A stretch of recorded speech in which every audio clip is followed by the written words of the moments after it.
Você tem um deste? Sou louca pelo meu. Na verdade, adoro todas as minhas coisas. Já se perguntou de onde vêm todas as coisas que compramos e para onde vão quando nos desfazemos delas? Não conseguia deixar de pensar nisso, por isso quis saber mais sobre o assunto. E os livros diziam que as coisas se deslocam ao longo de um sistema. Da extração para a produção, para a distribuição, para o consumo e para o tratamento de lixo. Isso tudo se chama a economia de materiais. Bem, estudei um pouco mais. Eu passei 10 anos viajando pelo mundo atrás de pistas de onde vêm as nossas coisas e para onde vão. E sabe o que eu descobri? Esta não é toda a história. Falta muita coisa nessa explicação.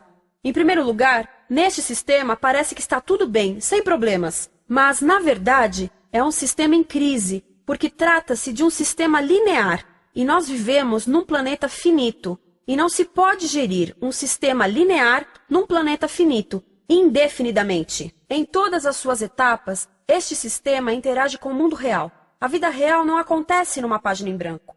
Interage com sociedades, culturas, economias, o ambiente. E durante as etapas, a vida vai se chocando contra seus limites. Limites que aqui não vemos porque o diagrama está incompleto.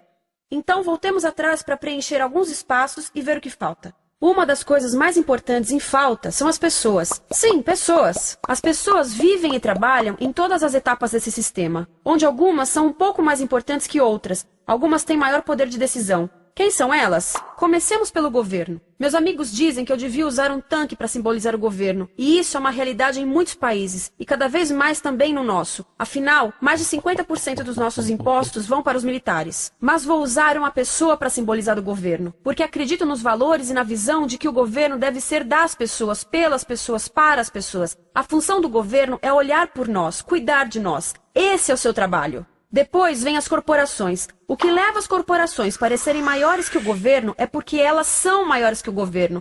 Atualmente, entre as 100 maiores economias da Terra, 51 são corporações. À medida que as corporações foram crescendo, em tamanho e poder, assistimos a uma pequena mudança no governo, como se estivessem mais preocupados com o bem-estar deles do que com o nosso. Muito bem, então vejamos o que mais falta nessa imagem. Começaremos pela extração, que é uma palavra pomposa para exploração de recursos naturais, que por sua vez é uma palavra pomposa para destruir o planeta. A verdade é que cortamos as árvores, arrebentamos as montanhas para extrair os metais, consumimos toda a água e exterminamos os animais. Aqui enfrentamos o nosso primeiro limite. Estamos ficando sem recursos naturais. Estamos utilizando demasiados materiais. Sei que isto pode ser difícil de ouvir, mas é a verdade. Por isso temos que lidar com isso. Durante apenas as 3 últimas décadas, foram consumidos 33% dos recursos naturais do planeta. Desapareceram. Cortamos, minamos, perfuramos e destruímos o planeta tão depressa que estamos debilitando a capacidade do planeta para sustentar o nosso modo de vida. Onde eu vivo, nos Estados Unidos, resta-nos menos de 4% da nossa floresta original.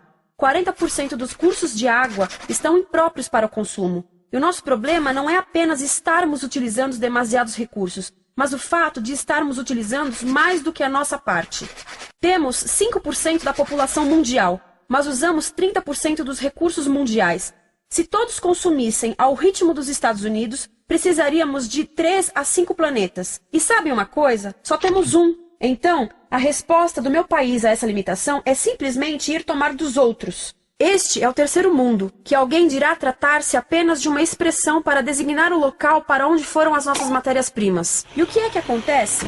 A mesma coisa, destruição do local. 75% das zonas de pesca do planeta estão sendo exploradas ao máximo ou além da sua capacidade. Desapareceram 80% das florestas originais do planeta. Só na Amazônia perdemos 2.000 árvores por minuto. O equivalente a um campo de futebol por minuto. Então, e as pessoas que vivem aqui? Bem, de acordo com esses sujeitos, eles não são donos desses recursos. Mesmo que vivam lá há gerações. Não são donos dos meios de produção, nem compram muitas coisas. Nesse sistema, quem não possui nem compra muitas coisas não tem valor. A seguir, as matérias-primas seguem para a produção, aonde utilizamos energia para misturar químicos tóxicos com recursos naturais para produzir produtos contaminados com tóxicos. Há atualmente no comércio mais de 100.000 químicos sintéticos. Apenas um punhado foi testado para avaliar o seu impacto na saúde, e nenhum foi testado em relação aos impactos sinérgicos na saúde, ou seja, a interação com todos os outros químicos aos quais estamos expostos diariamente. Por isso, desconhecemos o impacto total deles na saúde e no ambiente. Mas sabemos uma coisa: os tóxicos entram e saem. Enquanto continuarmos a introduzi-los nos nossos sistemas de produção industrial, continuaremos a inserir esses tóxicos nos produtos que levamos para nossas casas, trabalho e escolas, e claro, para nossos corpos. Como os BFRs, ou retardantes de incêndio à base de brometo, que tornam as coisas mais resistentes ao fogo, mas são super tóxicos. São neurotóxicos, ou seja, tóxicos para o cérebro. O que é que estamos fazendo usando esses químicos? Apesar disso, os usamos em nossos computadores, eletrodomésticos, sofás, colchões e até alguns travesseiros. Sim, pegamos nossos travesseiros, os revestimos com neurotoxinas, levamos para casa e dormimos por 8 horas com eles. Não sei, mas acho que num país com tanto potencial, poderíamos ter uma maneira melhor de evitar que as cabeças peguem fogo à noite. Sabia que essas toxinas vão se acumulando ao longo da cadeia alimentar e se concentram nos nossos corpos? Sabe qual é o alimento do topo da cadeia alimentar com o nível mais elevado de químicos tóxicos? O leite materno. Isto significa que os menores membros das nossas sociedades, os nossos bebês, recebem as maiores doses de químicos tóxicos das suas vidas a partir do leite das suas mães. Não acha que é uma incrível violação? A amamentação deveria ser o mais importante ato humano de nutrição. Deveria ser algo sagrado e seguro. A amamentação continua a ser o melhor e as mães devem amamentar, mas nós deveríamos proteger esse ato. Eles deviam protegê-lo. Eu pensava que zelavam pelos nossos interesses. As pessoas que mais sofrem com esses produtos químicos são os trabalhadores das fábricas. Muitos são mulheres em idade reprodutiva que trabalham com toxinas que afetam a gestação, carcinogênicos e muito mais. Agora eu pergunto, que tipo de mulher em idade reprodutiva trabalharia num emprego deste, exposta a estas toxinas, a não ser uma mulher sem outra alternativa? Essa é uma das maravilhas desse sistema. A erosão dos ecossistemas e economias locais aqui garante um fluxo constante de pessoas sem alternativas. No mundo, há 200 mil pessoas por dia se deslocando de ambientes que as sustentaram ao longo de gerações para cidades, onde muitas vivem em bairros de lata, à procura de emprego, por mais tóxico que seja. Não só os recursos são desperdiçados ao longo desse sistema, mas também pessoas, comunidades inteiras são desfeitas. Sim, as toxinas entram e saem. Muitas delas saem das fábricas em produtos, e muitas mais saem como subprodutos, ou poluição. E estamos falando de muita poluição. Nos Estados Unidos, as indústrias admitem liberar mais de 1.800.000 quilos de químicos tóxicos por ano. Deve ser muito mais, porque isso é o que eles admitem. Trata-se de outro limite, porque quem quer ver e respirar 1.800.000 quilos de químicos tóxicos por ano? Então o que eles fazem? Mudam as fábricas poluidoras para o estrangeiro, para poluir outros países. Mas, surpresa, grande parte dessa poluição volta para nós trazida pelo vento. E o que acontece depois de todos os recursos naturais serem transformados em produtos? Passam por aqui, para a distribuição, o que significa vender todo o lixo contaminado com toxinas o mais rápido possível. Aqui, o objetivo é manter os preços baixos, com as pessoas comprando os produtos em constante movimento. Como eles mantêm os preços baixos? Pagam salários baixos aos trabalhadores das lojas e restringem o acesso aos seguros de saúde sempre que podem. Tudo se resume em exteriorizar os custos. O verdadeiro custo da produção não se reflete no preço. Em outras palavras, não pagamos aquilo que compramos. Outro dia estive pensando nisto. Ia a caminho do trabalho e queria ouvir as notícias. Por isso entrei numa loja para comprar um rádio. Encontrei um pequeno rádio verde engraçado que custava $4,99. Na fila do caixa pensei, como $4,99 podem refletir o custo da produção e transporte desse rádio até ele chegar nas minhas mãos? O metal deve ter sido extraído na África do Sul. O petróleo provavelmente do Iraque. O plástico produzido na China e talvez montado por uma criança de 15 anos numa fábrica do México. $4,99 não paga nem o aluguel do espaço ocupado na prateleira, nem parte do salário do empregado que me atendeu, ou as viagens de navio e caminhão que o rádio fez. Foi assim que eu percebi que eu não paguei o valor do rádio. Então, quem pagou? Estas pessoas pagaram com a perda do espaço dos seus recursos naturais. Estas pagaram com a perda do ar puro, com o aumento de doenças como asma e câncer. As crianças do Congo pagaram com o seu futuro, pois 30% delas abandonam a escola para trabalhar nas minas de coltan, um metal que usamos em aparelhos eletrônicos baratos e descartáveis. Estas pessoas pagaram por não ter direito ao seguro de saúde. Ao longo desse sistema, pessoas contribuíram para que eu comprasse o rádio por $4,99. Mas essas contribuições não são registradas por nenhum contabilista. É isto que eu quero dizer com exteriorizar o verdadeiro custo de produção. E isso nos leva à seta dourada do consumo. O coração do sistema, o motor que impulsiona. É tão importante proteger esta seta que se tornou prioridade daqueles dois sujeitos. É por isso que após o 11 de setembro, quando nosso país estava em choque, o presidente Bush poderia ter sugerido fazer luto, rezar, ter esperança, mas não, ele disse para fazermos compras. Compras! Nos tornamos uma nação de consumidores. Nossa principal identidade passou a ser de consumidores. Não mães, professores, agricultores, mas consumidores. Nosso valor é medido e demonstrado pelo quanto contribuímos para esta seta. Quanto consumimos. Não é isso que fazemos?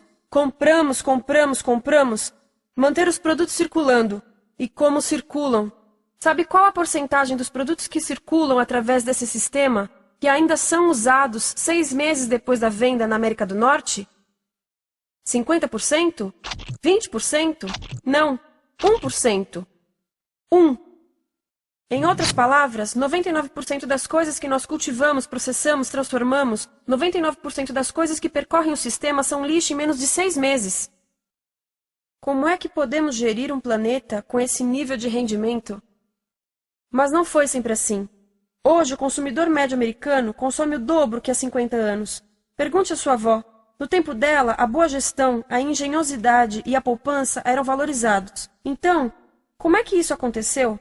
Bem, não aconteceu simplesmente. Foi planejado. Pouco depois da Segunda Guerra Mundial, estes sujeitos estudavam a forma de impulsionar a economia. O analista de vendas Victor Lebow articulou a solução que se tornaria a norma de todo o sistema. Ele disse: a nossa enorme economia produtiva exige que façamos do consumo a nossa forma de vida, que tornemos a compra e uso de bens em rituais, que procuremos a nossa satisfação espiritual, a satisfação do nosso ego no consumo. Precisamos que as coisas sejam consumidas, destruídas, substituídas e descartadas a um ritmo cada vez maior. O conselheiro econômico do presidente Eisenhower disse: o principal objetivo da economia americana é produzir mais bens de consumo. Mais bens de consumo? O nosso principal objetivo? Não é providenciar cuidados médicos, ou educação, ou transportes seguros, ou sustentabilidade, ou justiça? Bens de consumo? Como é que eles nos fizeram adotar esse sistema de forma tão entusiástica? Bem, 2 das suas estratégias mais bem-sucedidas são a obsolescência planejada e a obsolescência perceptiva. A obsolescência planejada é uma outra forma de dizer criado para ir para o lixo. Eles fazem as coisas de modo que sejam inúteis tão rápido quanto possível para jogarmos fora e voltarmos a comprar. Isso é óbvio em sacolas ou copos de plástico, mas verifica-se isso em coisas maiores como esfregões, DVDs, máquinas fotográficas, churrasqueiras, quase tudo, até computadores. Já reparou que quando compra um computador, a tecnologia muda tão rápido que em poucos anos se torna quase um impedimento para a comunicação? Fiquei curiosa e abri um desses computadores para ver o que tinha dentro. E descobri que a peça que se muda a cada ano é apenas uma pecinha no canto. Mas não se pode mudar apenas essa peça, porque cada nova versão tem um formato diferente. Tem que jogar tudo fora e comprar um novo. Estive lendo sobre o design industrial da década de 50, quando a obsolescência planejada começou a aparecer. Esses designers eram muito claros sobre o assunto. Chegavam a debater quão rápido conseguiam que um aparelho avariasse, mas de modo que o consumidor mantivesse fé suficiente para ir comprar outro. Foi tão intencional, mas as coisas não avariam suficientemente rápido para manter essa seta funcionando. Por isso existe também a obsolescência perceptiva. A obsolescência perceptiva nos convence a jogar fora coisas que ainda são perfeitamente úteis. Como fazem isso? Mudam a aparência das coisas. Por isso, se comprou suas coisas há alguns anos, todos percebem que você não tem contribuído para essa seta. E como o nosso valor depende da nossa contribuição para essa seta, isso pode ser embaraçoso. Por exemplo, se eu tiver o mesmo monitor de computador gordo e branco na minha mesa por 5 anos e a minha colega tiver comprado um computador novo, ela vai ter um monitor plano brilhante que combina com o computador, com o celular e até com as canetas. Ela parece estar operando uma nave espacial e eu pareço que tenho uma máquina de lavar na mesa.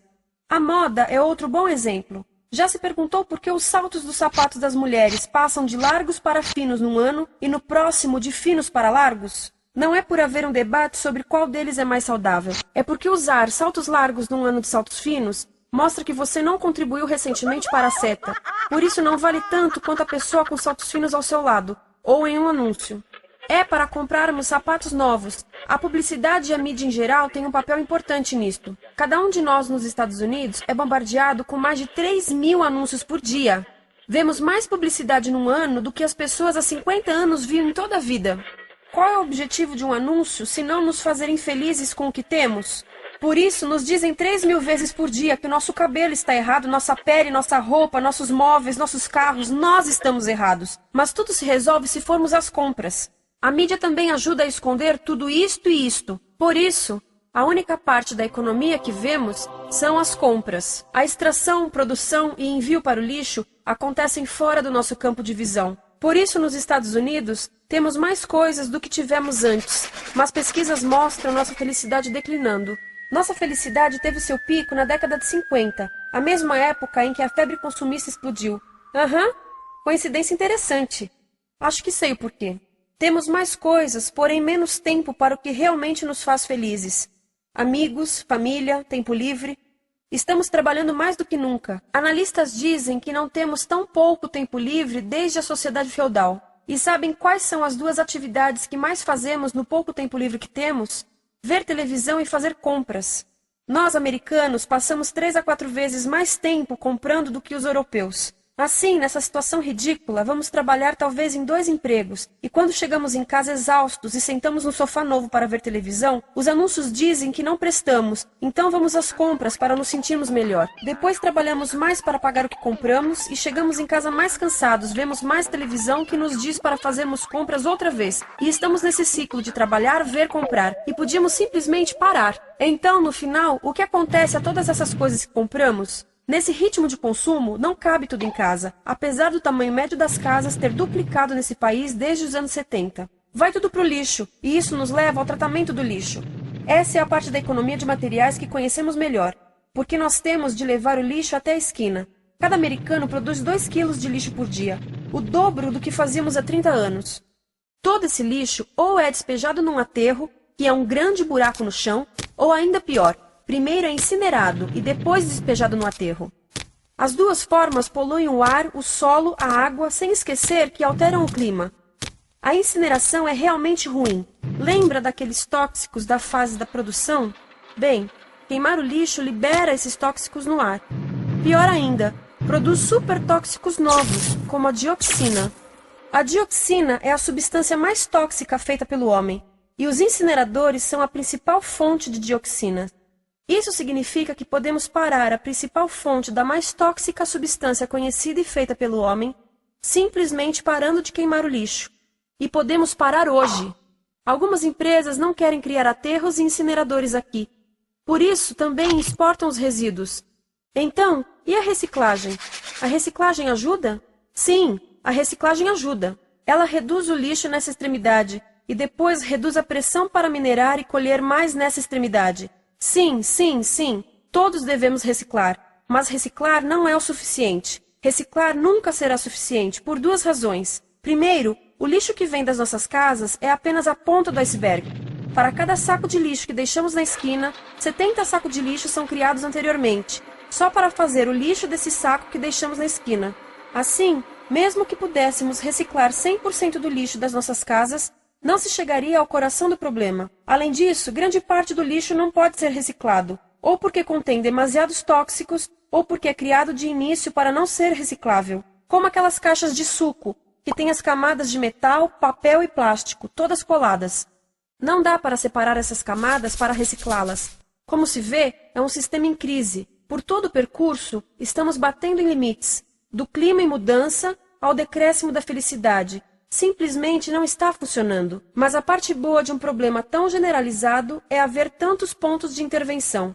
Há pessoas trabalhando aqui salvando florestas, e aqui na produção limpa. Pessoas trabalhando em direitos do trabalho, em comércio justo, em consumo consciente, no bloqueio de aterros e incineradores. E muito importante, em recuperar o nosso governo, para que seja realmente pelas pessoas e para as pessoas. Todo esse trabalho é criticamente importante, mas as coisas vão realmente começar a se mover quando enxergarmos as ligações, quando enxergarmos o panorama geral. Quando as pessoas ao longo do sistema se unirem, poderemos reivindicar e transformar esse sistema linear em algo novo, um sistema que não desperdice recursos ou pessoas, porque aquilo de que precisamos nos livrar é da antiga mentalidade de usar e jogar fora. Há uma nova escola de pensamento nesse assunto, e é baseada em sustentabilidade e equidade, química verde, 0 resíduos, produção em ciclo fechado, energia renovável, economias locais vivas, já está acontecendo. Há quem diga que é irrealista, idealista, que não pode acontecer. Mas eu digo que quem é irrealista são os que querem continuar pelo velho caminho.